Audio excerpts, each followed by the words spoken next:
I think we're going. Shabbat Shalom. Today is August 20th. And I'll probably do it on my other YouTube channel. This was originally going to be about how black people used to behave differently 50, 60, 70 years ago. But the title of this video is This America? I think I'm going to hold this differently because I know I'm messing up the microphone. Okay, sorry about all that.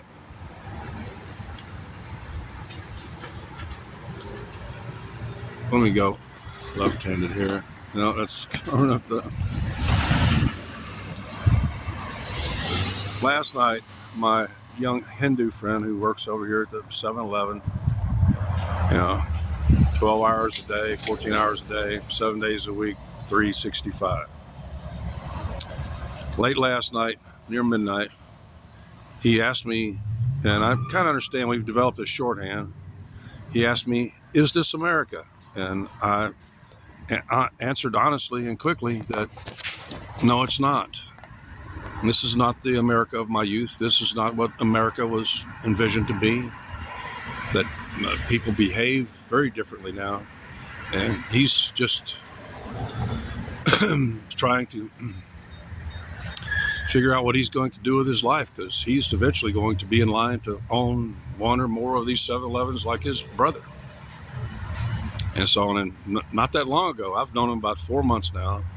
About 2 months ago, he had, I think that was actually his first time, he had the black man that robbed this convenience store and the 7-Eleven across the street, just a minute apart, shoved a gun in his face and demanded money like he was going to get away with it with all the cameras and leaving his fingerprints everywhere. But one of the reasons I'm really making this comment is that earlier in the day, that same day, yesterday, one of the black moochers, they're almost exclusively black here. This is the Cherrywood neighborhood and stuff. This is a wealthy, for the east side of Austin, this is a wealthy, predominantly, almost exclusively Anglo community. There's some, and so the black butchers come over here because of the white guilt. Just down the road at the what would be considered a black 7-Eleven that predominantly hires, this is going to be a long video, I can tell, mostly hires, very tough ex-cons, even the old black ladies in there, ex-cons and stuff. So he has to deal with although last night was rather quiet because I was getting kind of knifey last night, if you know what I mean. I am really prone to anybody starts talking shit or invades my space or threatens anybody around me, they get this. It's going to sit right there. I don't fuck around. You know what I've found out about, especially you black people? Y'all like to, okay, here we go. Hi, fire people. Let's give them a look. Oh, we're sending the Special Operations Unit. Ooh, probably means drug overdose. They're going to be there before the EMTs. I thought I'd picked a quiet time for this. This town is full of people that like to bow up, as we call it. They threaten an aggression. But you know what? It's now been thousands of times. Every time they turn, whether it's mostly been black people, even though they only make up 7% of the greater Austin population now.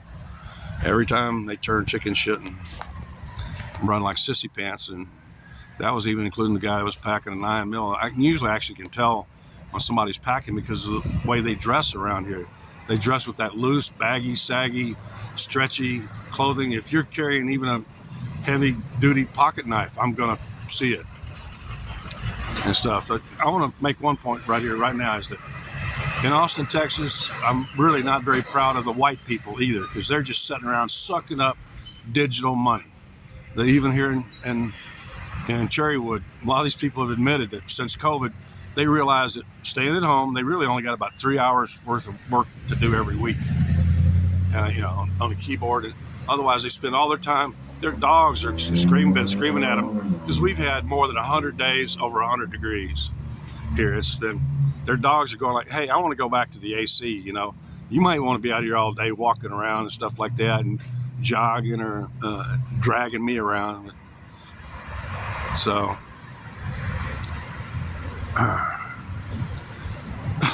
I'll get back on topic here real quickly. I broke off for earlier in the day a guy who's a really disgusting moocher, probably ex-con, a drug addict, small-time drug dealer, but mostly just comes down here to the dozens of others blacks that come here to prey upon white guilt. And I sit right there drinking my coffee, and every time some white person throws down a 10 or a 20 or something like that, I just look over and go like, white guilt. I'm not really having much effect on the situation, but that's my point, is that actually the hardest working people in this neighborhood are the Mexicans are in town. The Mexicans and the Hindus do the majority of the work here. The white folks in Cherrywood, the keyboard warriors, even the people in this building over here, the women owned, and there's really not very much work to it. I mean, putting in 12, 14-hour days and stuff like that, or working out in 100 days of over 100-degree heat. That's work. That's actual labor. And this black dude actually said, well, if that Mexican in there would just do his job, meaning he was asking him to do some really complicated transaction that their computer system will not allow.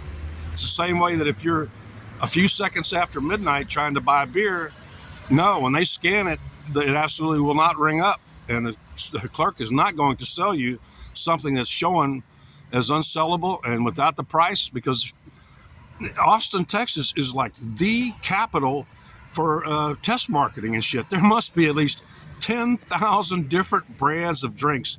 What's the one I saw the other day? Two brothers crafted, gotta get the crafted in there. Two Brothers crafted seltzer. What is that other than a couple of guys sitting around getting stoned, mixing up some fucking chemicals and fucking mixing it in with water and corn, GMO corn ethanol. Fuck that shit. This town's covered with all these pretty little cans and all this stuff. My point was, this black guy who does nothing but really sit on his ass all day and hunt down drugs and mooch money was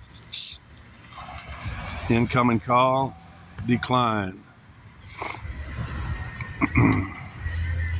He was in there going like, well, if that Mexican, number one, he's not Mexican, he's Hindu. And unlike you, idiot, who can't even really speak the English language, he has to get by in at least 4 or 5 languages every day. I got respect for that, because I've been multilingual during my lifetime, and I'm tired of speaking Spanish. I'm just like them. They prefer to speak in their, and either Hindi or Urdu or their native language. That's what they.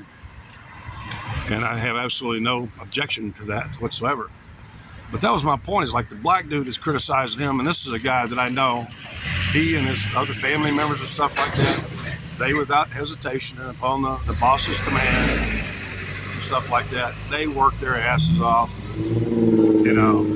12, 14 hours a day, 7 days a week, 365. As a matter of fact, the young man that I spoke about right now, he's been put in charge of training one of his brothers to handle the register and stuff like that.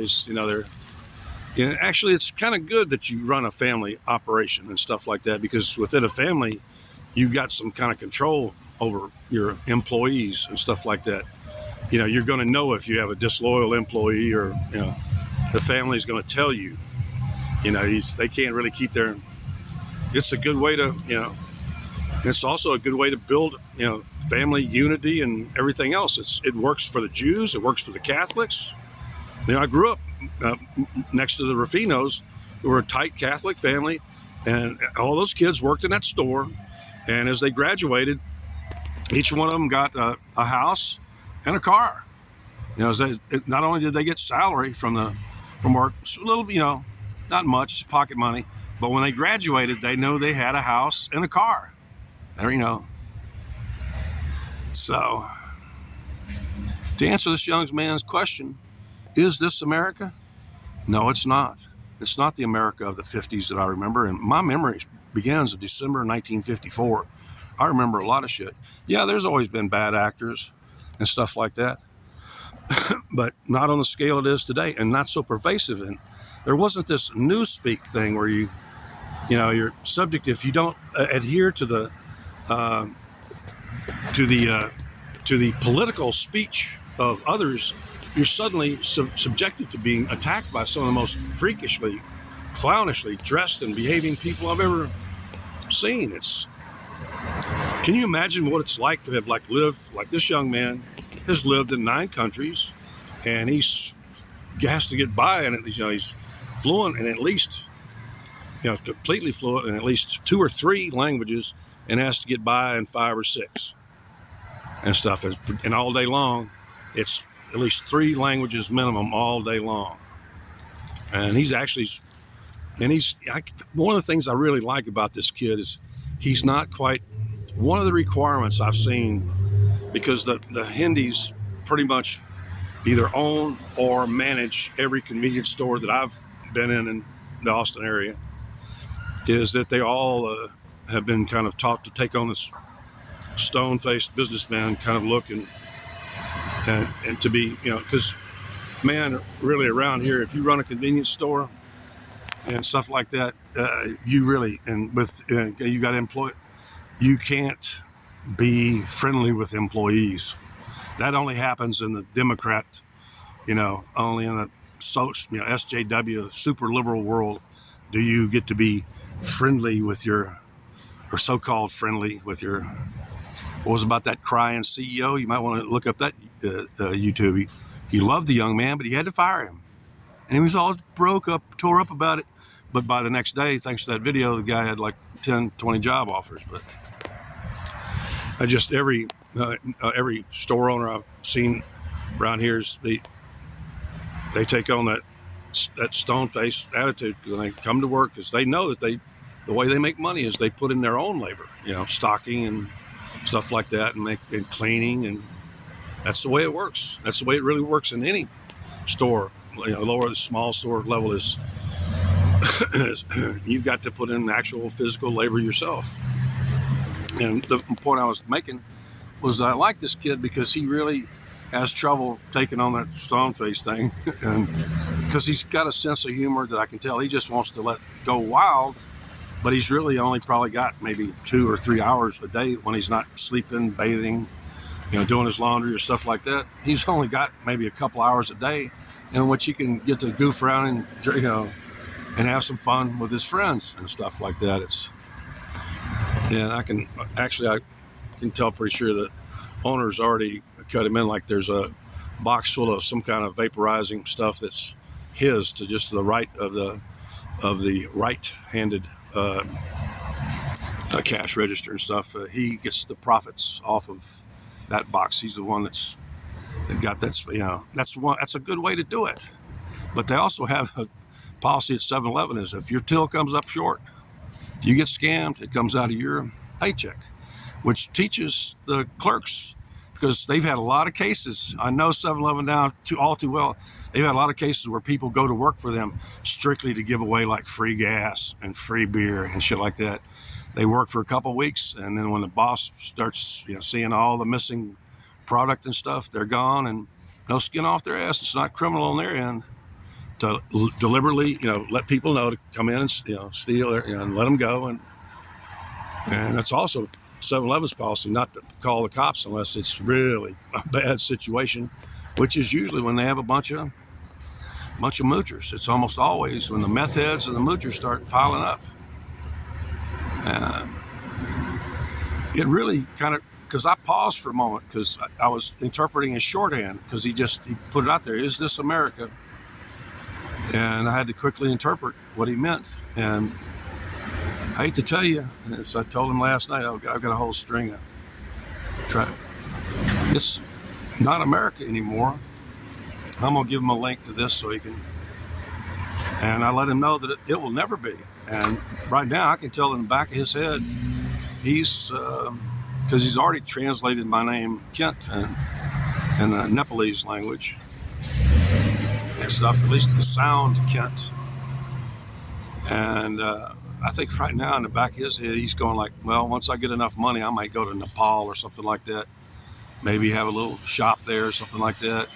You know, get him a wife. It's the guy they work at night. That's one of the reasons he'll work 14 hours without question, is he's got a wife. He's got family to support. He absolutely will. Yeah, I really do, because that's what my parents did. You know, my parents were complete workaholics.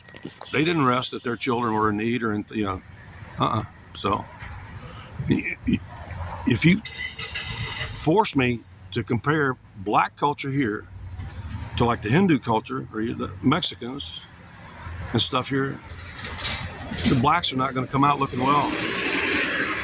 The vast majority of them, all they do is go around and create problems here. They're very loud, obnoxious.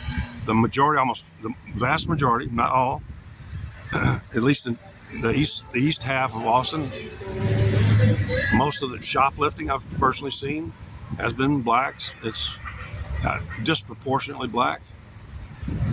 And almost all the violence just down the street. The other day at the Shell station, I think it was 4 people got capped, one of them died. And, you know, being like, especially like night clerk or something, working in a convenience store is one of the most dangerous jobs in America. And the media really doesn't cover that much anymore. I can see I'm creeping up on about 18 minutes. And there goes Marcus the Moocher. I want to show you one of the biggest moochers in town. Pretty much lives here. The guy in that green old Suburban over there. He is one fake ass phony. I'm sure that's Marcus. He's coming up here to kind of scope out the situation. And I got to just throw it in there because he's looking to go. Yeah, he's trying to find a place to park so he can catch a little nap or something and maybe get in a little mooching, even though he said he was kind of gave me his promise he was leaving this area and thanked me for all I taught him. No, he was trying to teach me like he was my old black rabbi or something. And, you know, he considers himself a principled person when he's not. The guy told me let me just give you a case example. This is a guy who's trying to be tries to pretend to be like an upstanding member of the local religious black community, but homeless. He's not really homeless because he's got a mobile home on wheels. You can see that. He's got a nice place to lay down, and you know, I mean, that's a Suburban. It's a house on wheels. And one of the first things he told me early on, he thinks like I forget shit. That's what amazes me around the people around me, is they think that I'm going to forget it, or if they just apologize, I'll forget it. No, I'm a Jew. I don't forget anything. I don't forget anything. Especially if you shit on me or fuck with me. You don't keep your word. You don't keep your contract with me. But I'll finish up here now because I'm not going to do more than, I'll keep it under 20 minutes. Marcus told me that he was had worked down Hawaii. He says I speak Spanish. No, he doesn't. He doesn't speak a word of it. He was telling me all this bullshit, all this lies, when in fact he deliberately went down to, I think it was San Benitez, Texas, was the only black man in town, and he was down there doing that para la iglesia, the white can. You see him around here. You used to see him all the time. They're dressed in all white jacket, white shirt, white pants, and they'd carry these cans that look like they're sealed or cardboard with steel on top and bottom with a slot. No, you just pull that top off and pull the money out and put it in your pocket. And he's already admitted he did over like 10 or 12 years doing the white guilt thing to the Hispanics down in San Benitez.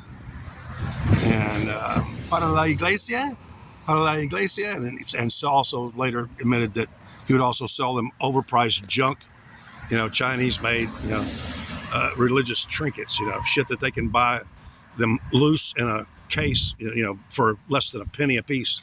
It's out there selling for $5 or $10 a pop. The guy's a complete scam artist. And I'm going to probably go a little over, I'm going to go 21 minutes. This is the problem with black culture here that I know of. And I'm going to state that black culture has been altered by Hollywood. That's what you really need to know. This is not some sort of, people learn by mimicking people. And clearly, in my opinion, this change in black behavior has come from Hollywood. It's filled their head full of shit.